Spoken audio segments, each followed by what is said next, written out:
Hello everyone and teacher for this question. Let me explain this question to you now. The question says that for which of the following reaction delta H is less than delta E. मतलब enthalpy internal energy से कम कहाँ पे, कौन से reaction के अंदर जो enthalpy है वो इंटरनल एनर्जी से कम है। तो यहाँ पे पहले हम गिवन जो है ये रिएक्शन का लिख लेते हैं कि हमें डेल्टा एच जो है वो कम चाहिए डेल्टा ई से, मतलब इंटरनल एनर्जी ज़्यादा होनी चाहिए। तो सबसे पहले यहाँ पे हम जो इक्वेशन है change in enthalpy is equal to change in internal energy plus delta N gas R T, ये इक्वेशन को समझते हैं। तो यहाँ पे डेल्टा एच और डेल्टा यू इनके बीच के रिलेशन जब हम समझेंगे डेल्टा एन से, डेल्टा एन पॉजिटिव है, डेल्टा एन नेगेटिव है, डेल्टा एन जीरो है। तो यहाँ पे तीन केस मैं लिख देता हूँ। पहले तो आपको डेल्टा एन पॉजिटिव की केस, मतलब आपका फाइनल एन टू के मोल ज़्यादा है एन वन से, मतलब प्रोडक्ट के गैस के मोल ज़्यादा है। यदि रिएक्टेंट के नंबर ऑफ मोल कम है तो यहाँ पे डेल्टा एन पॉजिटिव आएगा और उस केस में delta H is greater than delta E होता है। क्योंकि ये वैल्यू पॉजिटिव आएगी तो ये पूरा आपको इसके अंदर ऐड करना पड़ेगा इंटरनल एनर्जी के अंदर, तो आपका डेल्टा एच डेफिनेटली ज़्यादा हो जाएगा। तो यहाँ पे मैं लिखता हूँ delta H is greater than delta E. तो डेल्टा एच या डेल्टा यू कोई भी सिंबल इंटरनल एनर्जी के लिए यूज़ कर सकते हैं। तो delta U is equal to delta H, ये सिंबल आप ध्यान में रखो। दूसरी बात यहाँ पे इम्पोर्टेंट है कि डेल्टा एन जो है वो यदि आप नेगेटिव कंसिडर कर रहे हैं, मतलब आपके प्रोडक्ट के मोल कम है, रिएक्टेंट के मोल ज़्यादा थे, तो यहाँ पे आपका सब्ट्रैक्शन, मतलब ये जो वैल्यू है यहाँ पे आपका नेगेटिव आएगा। तो नेगेटिव मतलब यहाँ पे इंटरनल एनर्जी से यहाँ पे कुछ सब्ट्रैक्शन करना पड़ेगा, तो डेल्टा एच आएगा। तो डेफिनेटली यहाँ पे डेल्टा एच जो है वो आपको कम मिलेगा और इंटरनल एनर्जी है वो ज़्यादा मिलेगा। और यहाँ पे तीसरी केस है कि डेल्टा एन ये जीरो है, मतलब प्रोडक्ट के गैस और रिएक्टेंट के गैस वो सेम है, तो यहाँ पे चेंज भी कुछ नहीं आएगा। तो यहाँ पे डेल्टा एच और डेल्टा यू या डेल्टा ई इनके बीच रिलेशन समझेंगे।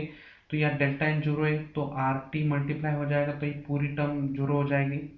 तो पूरी टर्म जीरो हो जाएगी तो यहाँ पे delta H is equal to delta E हो जाएगा। इंटरनल एनर्जी और एंथैल्पी सेम हो जाएगी किस केस में, जिस केस में आपका delta N is equal to zero है। तो यहाँ पे हमें तीन केस समझनी पड़ेगी कि यहाँ पे हमें ये वाली केस चाहिए delta H is less than delta E.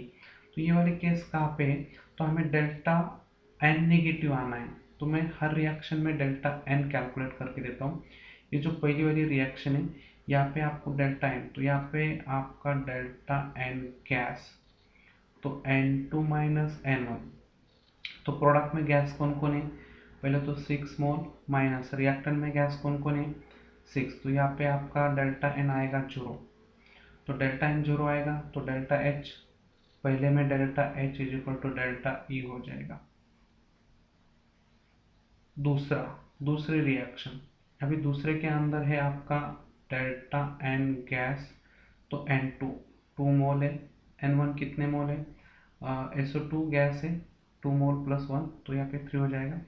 तो यहाँ पे डेल्टा एन जी आपका -1 आएगा। तो -1 आएगा इसका मतलब यहाँ पे आपका डेफिनेटली डेल्टा एच ये कम रहेगा डेल्टा ई से। तो आपका यहाँ पे ऑप्शन नंबर 2 जो है वो आपका एक करेक्ट रिएक्शन है कि जिसके अंदर मैच हो रहा है आपका delta H is less than delta E. बाकी के रिएक्शन भी हम यहाँ पे कैलकुलेट करके देख लेते हैं।